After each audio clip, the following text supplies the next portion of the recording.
now I would like to introduce Lori Hildebrand. Lori is the Administrative Director of Operations at the Hanover Co-op Food Stores. And as we all are aware, food stores have been open since the beginning of the pandemic, and they have faced many of the challenges that come up on these calls of as businesses begin to think about reopening or expanding their operations, having people coming in and out all day and materials being exchanged and disseminated. So we thought that the co-op could provide a really helpful perspective for us, and perhaps share some wisdom and pearls as we all try and move forward at this time. So Lori, welcome, and thank you for being with us. Thank you, Seddon. It's a pleasure to be here. As Seddon mentioned, I am the Director of Administrative Operations at the co-op. I've been here about 6 years, and I cover HR, facilities, and IT, most of the structural infrastructure that supports all of the other operational areas. When we first got into the situation with COVID-19, we have from the beginning taken a very moderate and well thought out approach. We didn't want to rush into anything. We wanted to make sure that whatever we decided to do was based in science. We did follow the recommendations of the CDC, the NIH, and other government agencies, paying close attention to the states that we reside in, New Hampshire and Vermont. As a cooperative, we are responsible to satisfy not only the needs and wants of our employees and our customers, but also our member owners. And they do have a very vibrant representation in everything that we do. So this is a balancing act that can at times be challenging and probably very different from what most of you are experiencing in your areas. So here's where we started. The first thing we did was to provide educational materials to our employees and our member owners on the symptoms, the personal hygiene methods that they could take to protect themselves, and advice on when to stay home and when to seek medical attention. We also designed and implemented social distancing measures in our locations. As you can see from the photograph, that's our Lebanon store. We started with putting things on the floor where it would allow people to know where to stand. And we also recommended that our employees wear masks when they were at work, which was consistent with the CDC and the NIH guidelines. Sorry, hold on. That's okay.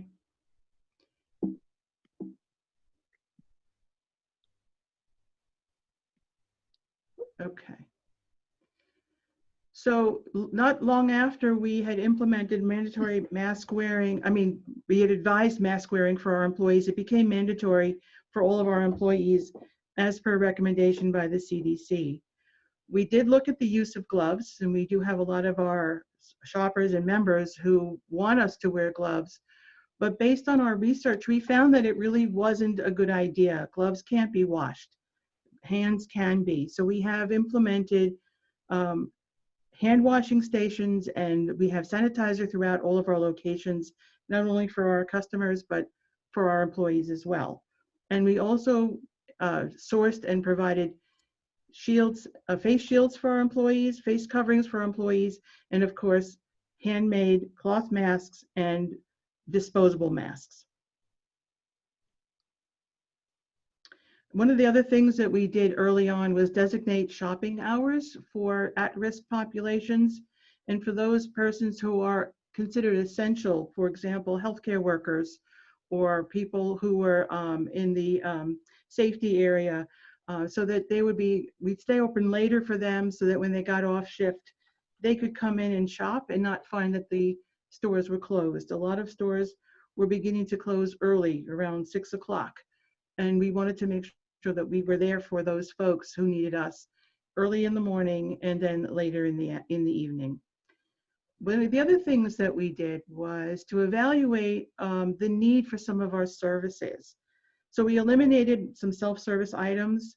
So we closed our bulk food bins and we closed our cafe seating areas to eliminate any possibility of contamination through those grabbing a cup of coffee items, or maybe something out of the case if you wanted a Danish or something. We eliminated all of those areas where there could be some cross-contamination through our food offerings. Sorry. Okay.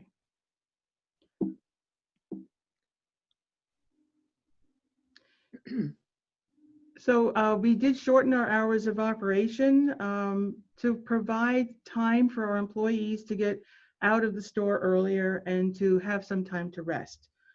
They are on their feet pretty much all day long as they go about their business. And it also allowed us to increase our overnight cleaning and sanitization processes in all of our locations. And that was really something that was important to us. Not only were we cleaning and sanitizing throughout the day, but we also have a night crew that comes in and does a very deep clean through all of our stores and actually in our offices and the service centers as well. So about 22 hours out of the day, there's somebody there cleaning something, which made us feel that we were providing a very clean environment for the people who came in to see us. We also added plexiglass shields at our cashier stations and at the member services desks, so that when our customers came into the stores, there was a barrier between the employee and the customer to provide, again, a little more distancing, because you have to be within 6 feet to do those operations. You can't be checking out and be 6 feet away. So we did that also pretty early on. And we implemented in-depth cleaning and sanitizing of the belts and the pin pads between customers. And part of this process required that we designated health and safety officers at each location to make sure that these processes are actually happening. It's easy to say that, yes, we're doing it, but now we have people actually making sure that it's getting done.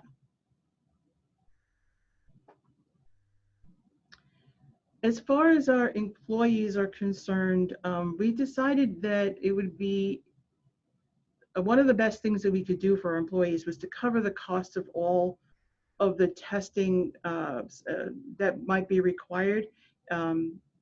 If we have employees on our health plan, there's a copay plan. We're going to cover all of that and any cost for any testing that might fall outside of that and hit the deductible. We also started hiring temporary employees so that we would be able to give more of our employees time to, again, to get off the floor. We also relaxed the need for when they came back to work to have a medical note. We figured with all of the stress on the medical system, the last thing we wanted to do was to make our employees have to have a note saying that it was okay for them to come back to work. So we implemented a 72-hour no symptom without medication a policy, and that seems to be working really well. Our employees understand the need to be sure that they're ready to come back to work, and so that they're not inadvertently infecting others when they come back. The most important thing that we did was develop emergency scenarios, and this consisted of looking at what steps we would take if we had a positive COVID case in our store, in the service center, or here in the administrative office.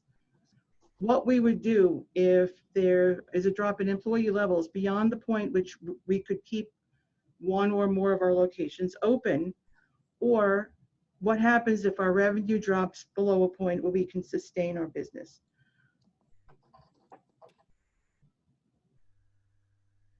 Another way that we supported our employees was to get up to speed very quickly with the Families First Coronavirus Act that came out in the middle of March and was effective on April 1st. This provided emergency paid sick leave for some of our employees who were affected by this, as well as the opportunity for some of our employees who had children who had no childcare or school available to be able to go out on leave for up to 12 weeks and still receive pay. We also created a new paid time off program that was specific to those people who were not working because of COVID-19 and they had no paid time left. So we have followed our short-term disability plan and, and created an equal plan for these folks that would cover them at least at 50% of their pay, so they wouldn't have to go on unemployment if they didn't want to, and they wouldn't feel that they had no alternative to look at food stamps or some other support system outside of the co-op. And the other thing we did was bring lunch in for our employees once a week, using local restaurants and catering companies to support our community and to give our employees a break, because we don't normally have lunch available. We don't have a cafeteria or a lunch program. And this has been very well received by our employees. They feel that we do care about them. Another thing that's actually not on here is we have been paying bonuses to our employees that started back in March to, again, appreciate the hard work that they've been doing. It's not hazard pay. It's based on the hours that they've worked, and it's a certain dollar amount above their normal wage based on those hours. And it's come out to about $300 per employee per month, which is not bad. There was a question that came up in some of the work that I've been doing on, doing research for what would happen in the case if we had a positive virus among our employees. And the question is, would it be work related? Is it covered under workers' comp? In speaking with our workers' comp provider, we would always put the claim through, but the problem would be proving the causal relationship back to work, because people do move around. They go to different places, and it would be difficult to pinpoint exactly where that virus infection came from. So if anybody is thinking about what to do in this situation, my advice would be file a claim and let the insurance company make that decision, and let them do the research and see what they say. Another thing that came up during this period of time was employees who were requesting accommodations. Most of them didn't want to come into work, or they wanted to work from home. And anyone who was afraid of coming to work because they didn't want to get sick, we allowed them to stay home. Same thing if they have family members that are at risk, or if they have their own underlying medical conditions. We have asked our employees to use their paid time for this. But again, remember, if they run out of paid time, we have this additional support that's available to them that we put into place because of the COVID-19 situation. As far as working from home, we had a telecommuting policy that we actually set aside because it didn't apply to most of the people who work here. It was only for those people who are on a salaried, paid on a salaried basis. We have now opened it up to any employee who can possibly work from home for whatever reason they would like to, without question. And when they're ready to come back, we'll just welcome them back. They have been working, and it should be pretty seamless, we think. They've been in touch with their manager daily. They know what their responsibilities are. And as far as the folks outside the administrative office, there really hasn't been a hiccup in terms of getting work done or getting answers when they need them. So it's worked out pretty well. So how does this impact our business? Back in April, end of March and through April, our revenue increased threefold. It has come back to normal levels in May. We are seeing less visits, less people are coming through the doors, but the basket size is larger. So instead of coming in every day or 3 times a week, our shoppers and our members perhaps are coming in once a week or once a month, but they're loading up and only having 1 visit. The supply chain issues that you may have heard about in the news have not really affected us, because very early on, our merchandising department was sourcing alternate vendors. So even though there was some hoarding going on in the beginning, we really didn't have a problem with empty shelves too much. and we have not had to put limits on any products. So that, especially now with the meat situation, sourcing our meat from local vendors, local farmers, we're really in pretty good shape. However, I will say that the behavior of our customers has become very difficult. They will call each other out, for example, for not wearing a mask or for not social distancing, and people are feeling that they shouldn't have to wear a mask and that social distancing really is a problem for them. So the question is, what do our employees need to do? And what we've advised them is to not intervene or force our customers to comply, but that if it does get to be a heated discussion, to get a manager, store manager, or the manager on duty to step in and to de-escalate the situation. We've been very lucky so far, and we really have not had to do that. Okay, so as I mentioned in the beginning, we are owned by our members, and we do receive input from them on a daily basis. Most of the time, the input is very supportive, and they thank our employees for their tireless efforts, and we appreciate that. And we've also received a lot of constructive suggestions from our members on what we might do better and how we might be better. And we encourage and appreciate this level of engagement, because quite frankly, that's what a cooperative is really all about. So we enjoy hearing from our members, and if any of you are members, please feel free to let us know how you feel. So the new normal that's coming is going to present us with a lot of challenges that we can't even imagine right now. And we're going to continue to operate the way we have been, meeting our challenges in a very measured and thoughtful manner. On behalf of our general manager and our leadership team, I want to thank you for the opportunity to share our journey through the challenges that COVID-19 has presented. And I thank you very much for your attention. Well, thank you, Lori, so much for that presentation. I think there are so many points in there that should be resonant with some of the issues that have come up in our discussions. I have not yet seen any questions entered into the chat box. I'm going to ask Bob or Megan, if they've been monitoring it, to let me know if there are any, because I've had trouble accessing it. I do see, now I see messages coming in, okay. So Eric Ingersoll, you have a question here that some information you wanted to share. I'm wondering if you can unmute yourself and share that with us.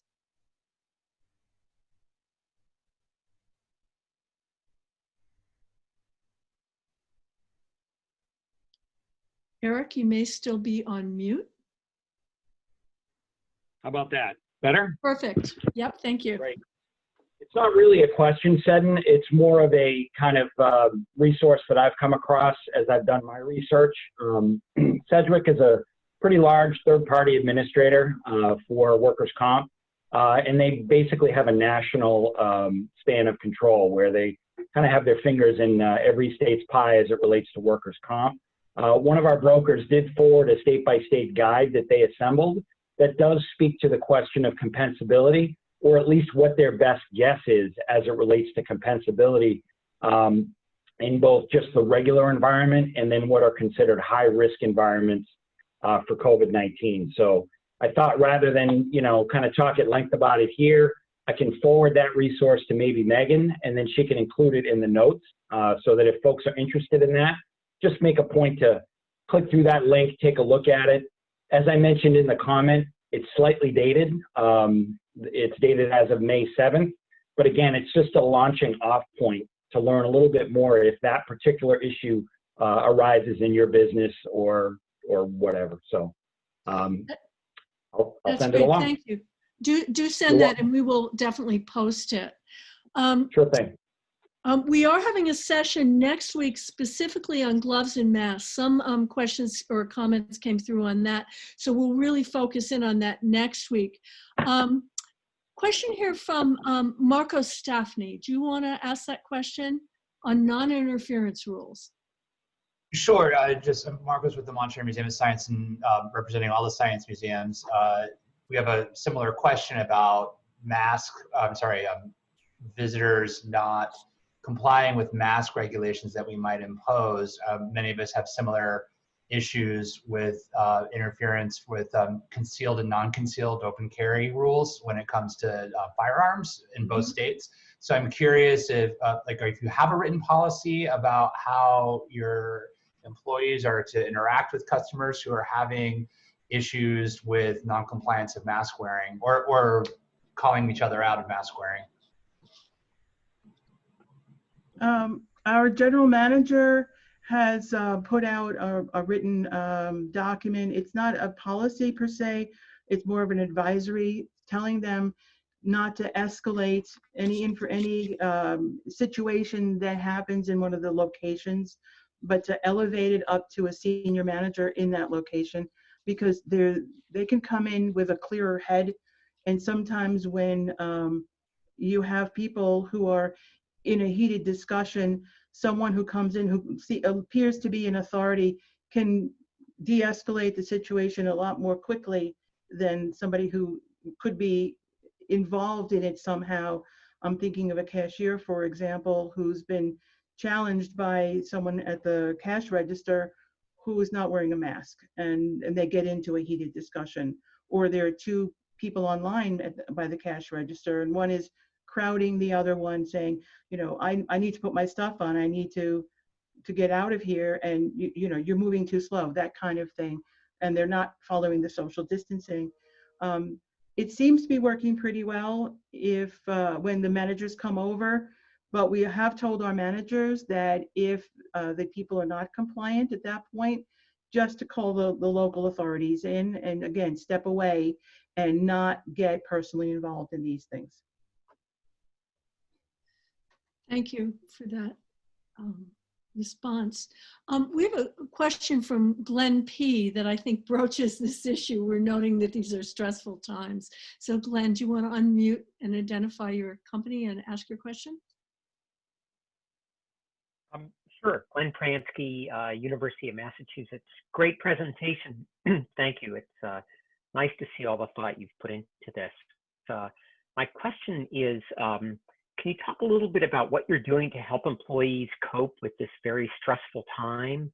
A little bit about your communication strategy, and I wondered how much you've told employees in advance about if someone comes in who has an infection, this is what we'll do. If you had a coworker who developed COVID infection, this is what our procedures will be. Great question, thank you. As I mentioned, we had different scenarios that we developed. We have shared them with our employees through email and having them posted in every location. We do communicate through our general manager. It had been on a daily basis. It's now 3 times a week, Monday, Wednesday, Friday, on what we're talking about, what the leadership team is working on, where we're putting our attention, and asking them to come forward with any questions or concerns that they may have. And we address them individually, or we address them as a group, depending on how many of them are coming in, or if it's coming in from one specific area. We're very transparent with our employees, and we do go out into the stores and the locations, and we do ask them questions, how they're doing. We do have an EAP. We also participate in the Work United program through the Granite United Way that provides support for our employees. They can call anytime, day or night.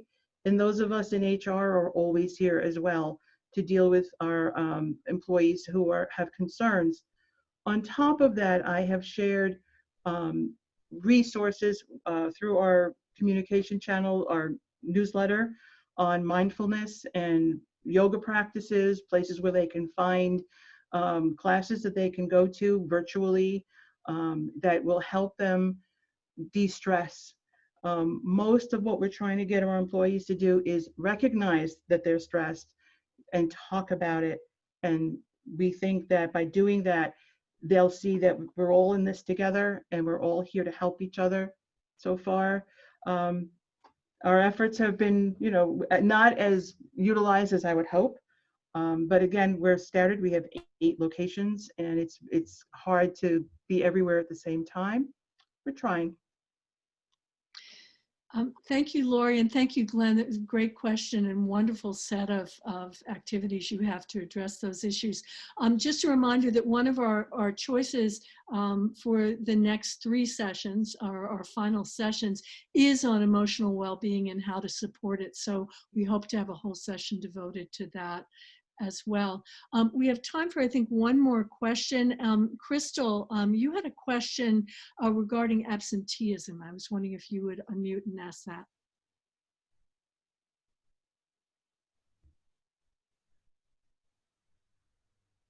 Sure. So my question has to do with, you mentioned that you are planning for or trying to account for more increased employee absenteeism as a emergency scenario. And I was just curious, after communicating the precautions you all have put in place, have you seen an increase in that, or how have you addressed handling any increase in the absenteeism? We actually are running at about a 10% absenteeism rate, and it's been pretty constant throughout the last 2 months. We planned for an absence of 10%, and we look to hire 10%, the equivalent of 10% of our workforce in temporary workers. So the folks on the floor should not be feeling the absence of their coworkers. And we've been very fortunate because it's just about that 10% mark, 35 to 40 people who are going out and other people are coming back, and then they come back and other people are going out. So it's really been like a wave, one following the other. I don't know if everyone is experiencing that, but we have been really fortunate. We have a very low incidence of people going on unemployment. There've only been 2. And we have a very hardworking, loyal workforce. A lot of them have been here upwards of 10, 15 years. We have one who just celebrated 50 years. So we must be doing something right. And I think that our planning has shown that as long as we're within these parameters, we can continue to operate without any changes.